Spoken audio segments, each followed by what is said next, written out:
నిజామాబాద్ జిల్లా వరప్రదాయని నిజాం సాగర్ ప్రాజెక్టు ఎడారిని తలపిస్తోంది. రాష్ట్ర వ్యాప్తంగా ప్రాజెక్టులన్నీ నీటితో కలకల్లాడుతుంటే దీనిలో మాత్రం చుక్క నీళ్లు కనిపించలేదు. 9 దశాబ్దాలుగా తాగు సాగునీటి అవసరాలు తీరుస్తున్న ఈ ప్రాజెక్టు పరిస్థితి ప్రస్తుతం ప్రశ్నార్థకంగా మారింది. ప్రభుత్వం వెంటనే స్పందించి ప్రత్యామ్నాయ చర్యలు చేపట్టుకుంటే ఆయకట్టు రైతులు కరువు కాటకాల్లో కూరుకుపోయే ప్రమాదం పొంచి ఉంది. నీళ్లు లేక వెలవెలబోతున్న ప్రాజెక్టుపై మా ప్రతినిధి శ్రీశైలం ప్రత్యక్ష ప్రసారం ద్వారా మరిన్ని వివరాలు అందిస్తారు.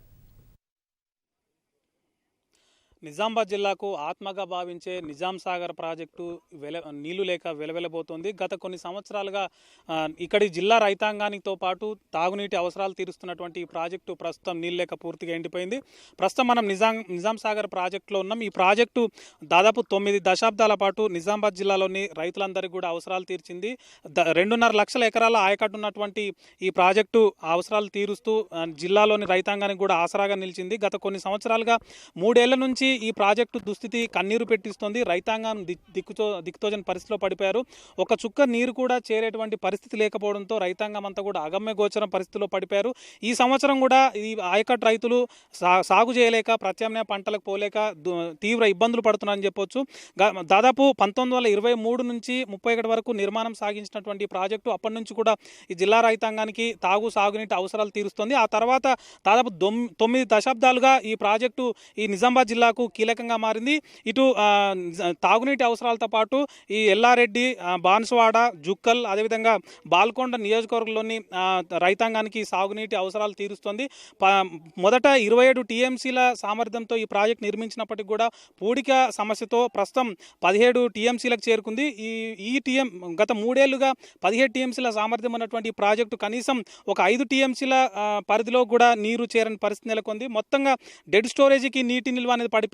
ఈ స్థితిలోనే రైతాంగం అంతా కూడా ఆందోళన చెందుతున్నారు. చివరకు దిక్కుదోచని పరిస్థితిలో ప్రాజెక్టు భూముల్లోనంటే ఎక్కడైతే ప్రాజెక్టులోకి నీళ్ళు వస్తే ఆ ప్రాంతం అంతా కూడా నీటితో కలకలాడుతుందో ఆ ప్రాంతంలోనే గత 3 ఏళ్లుగా వివిధ పంటలు సాగు చేయాల్సిన పరిస్థితి నెలకొంది. దిక్కుదోచని స్థితిలో ఆయకట్టు భూముల్లోకి నీళ్లు రాలేక భూములన్నీ ఎండిపోతున్నది చూసి కనీసం తిండి గింజలనే దక్కుతాయన్నటువంటి ఆశతోని ఈ ప్రాజెక్టు భూముల్లోనే ఏకంగా ఈ మెదక్, అదేవిధంగా నిజామాబాద్ జిల్లాకు సంబంధించినటువంటి ఆయకట్టు రైతులంతా కూడా ఇక్కడ పంటలు సాగు చేస్తున్నారు. ఈ దుస్థితి కూడా కళ్ళకు కట్టినట్టు కనిపిస్తుంది.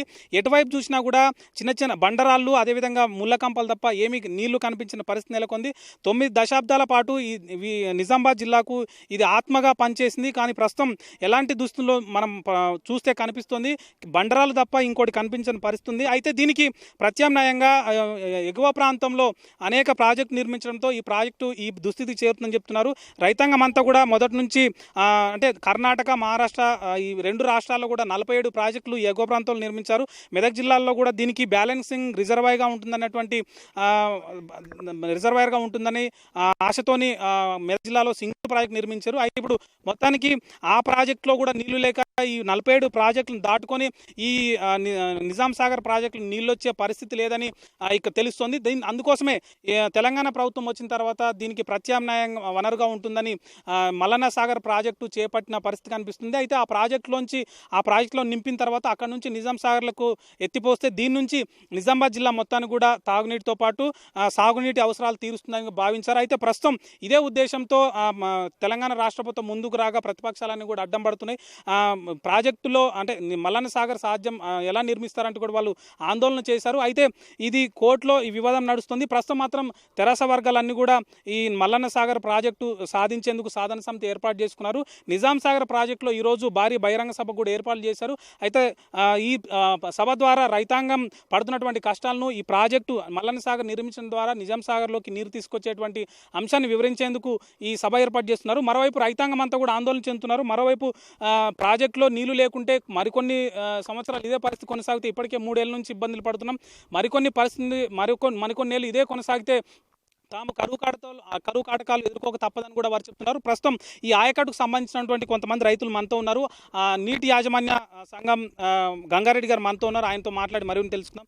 ఇంతకు ముందుకు ఈ ప్రాజెక్ట్ ఎట్లాంటి స్థితిలో ఉండేది, ఇప్పుడు ఏ దుస్థితి చేరింది? సార్, గతంలో 1923 సంవత్సరంలో అప్పటి ఉన్నటువంటి నైజాం ప్రభుత్వము ఈ నిజాం సాగర్ ప్రాజెక్టును నిర్మాణం చేయడం తలపెట్టినారు. ఈ 1923 సంవత్సరం నుంచి 8 సంవత్సరాల లోపలనే ఈ ప్రాజెక్టును పూర్తి చేసి 1931 సంవత్సరం నుంచి నిజామాబాద్ జిల్లా రైతాంగానికి నీళ్ళు ఇవ్వడం జరుగుతూ ఉంది. ఈ ప్రాజెక్టు యొక్క ముఖ్య ఉద్దేశం నిజామాబాద్ జిల్లాలో ఉన్నటువంటి 2,75,000 ఎకరాలకు నీరు అందే ప్రయోజనం కొరకు ఈ ప్రాజెక్టు నిర్మాణం చేసినారు. అప్పట్లో ఈ ప్రాజెక్టు యొక్క నిర్మాణం సామర్థ్యం 29 టీఎంసీలు ఉండే. అది 29 టీఎంసీల ద్వారానే జిల్లాలో ఉన్నటువంటి 2,75,000 ఎకరాలకు 2 పంటలకు కూడా నీళ్లు అందించడం జరిగింది. ఆ రకంగా ఉత్తర తెలంగాణలోనే ఒక అన్నపూర్ణ జిల్లాగా మరి నిజామాబాద్ జిల్లా బాసిల్లింది. ఆ నిజామాబాద్ జిల్లా ఈ రకంగా అన్నపూర్ణ అనే పేరు రావడానికి నిజాం సాగర్ ప్రాజెక్టే మరి గుండెకాయ వంటిది అనేది కూడా ఈ సందర్భంగా తెలియజేస్తూ అప్పటి నుంచి మెల్లమెల్లగా ప్రాజెక్టు పూర్తిగా మట్టితో గూడుకపోతూ మరి ఆంధ్ర పాలకుల నిర్లక్ష్యంతో సమైక్య పాలనలో ఈ ప్రాజెక్టుకు చిన్నచూపు గురై మరి నిర్లక్ష్యానికి గురై ప్రాజెక్టు పూర్తిగా మెల్లమెల్లగా గూడిపోవడం జరుగుతుంది. ప్రస్తుతం దీని యొక్క నీటి కెపాసిటీ 17 టీఎంసీలు. ఈ 17 టీఎంసీలు కూడా గడిచిన 3 సంవత్సరాల నుంచి నిజాం సాగర్లో ఏ విధమైన నీళ్లు రాక రైతులు చాలా తీవ్ర ఇబ్బందుల్లో ఉండి కరువు కాటకాలను ఎదుర్కొంటా ఉన్నాం. మరి ఏ రకంగా మరి నిజామాబాద్ జిల్లా రైతులు అన్నపూర్ణ అని పేరుందో ఇప్పుడు దుర్భిక్ష పరిస్థితులు చూస్తూ ఉన్నాం. ఈ నిజాం సాగర్ ప్రాజెక్టు మీద ప్రస్తుతానికి మరి మాంజీరా నది మీద మెదక్ జిల్లాలో ఉన్నటువంటి హైదరాబాద్ వాటర్ కొరకు సింగూరు ప్రాజెక్టు నిర్మించడం జరిగింది. దాని ద్వారా కూడా నీళ్లు రావడం అయిపోతుంది. ఆ రకంగానే సింగూరు పైన కూడా ఇంకా కరంజా వగైరా ఈ రకంగా కర్ణాటక మహారాష్ట్ర ప్రభుత్వాలు మరి కొన్ని బగర్ అనుమతులతో కూడా 47 ప్రాజెక్టులు నిర్మించడం జరిగింది. దానివల్లనే కూడా ఈ నిజాం సాగర్లకు నీళ్లు రావడం అయిపోతుంది. కాబట్టి ప్రస్తుతం మనం నిజాం సాగర్ దుస్థితి చూసినట్లయితే దారుణమైన పరిస్థితి కనిపిస్తుంది చెప్పుకోవచ్చు. ప్రధానంగా మంజీరా నది మీద ఒకప్పుడు నిజాం నవాబ్ల కాలంలో మంజీరా నది మీద నిర్మించినటువంటి ఏకైక ప్రాజెక్టు నిజాం సాగర్ కావడం, ఈ నిజాం సాగర్ వల్ల నిజామాబాద్ జిల్లా అంతా కూడా సుభిక్షంతో ఉందని చెప్పవచ్చు. అయితే క్రమంగా ఈ ప్రాజెక్టు మీద దాదాపు 47 ప్రాజెక్టులు నిర్మాణం కావడంతో మహారాష్ట్ర కర్ణాటక రాష్ట్రాలు నిర్మించడంతో ఈ ప్రాజెక్టుకు నీటి వనరు అనేది కరువైందని చెప్పుకోవచ్చు. దీనికి నీళ్లు వచ్చే పరిస్థితి లేదు. దీంతోనే ఈ ప్రాజెక్టు ఎండిపోతుంది. దీన్ని మల్లన్న సాగర్ నిర్మించడం ద్వారా దీనిలోకి నీళ్లు నింపి తద్వారా రైతులకు అదేవిధంగా ప్రజలకు నీటిని అందించేందుకు కూడా మల్లన్న సాగర్ ఉపయోగపడుతుందని కూడా ఇక్కడ రైతులు చెప్తున్నారు. ప్రస్తుతం నిజాం సాగర్లోకి నీళ్లు రాకుంటే మాత్రం దుర్భిక్షమైన పరిస్థితులు ఎదుర్కొనే అవకాశం కనిపిస్తుంది. ఇది ప్రస్తుతం నిజాం సాగర్లో ఉన్నటువంటి తాజా పరిస్థితి. కెమెరా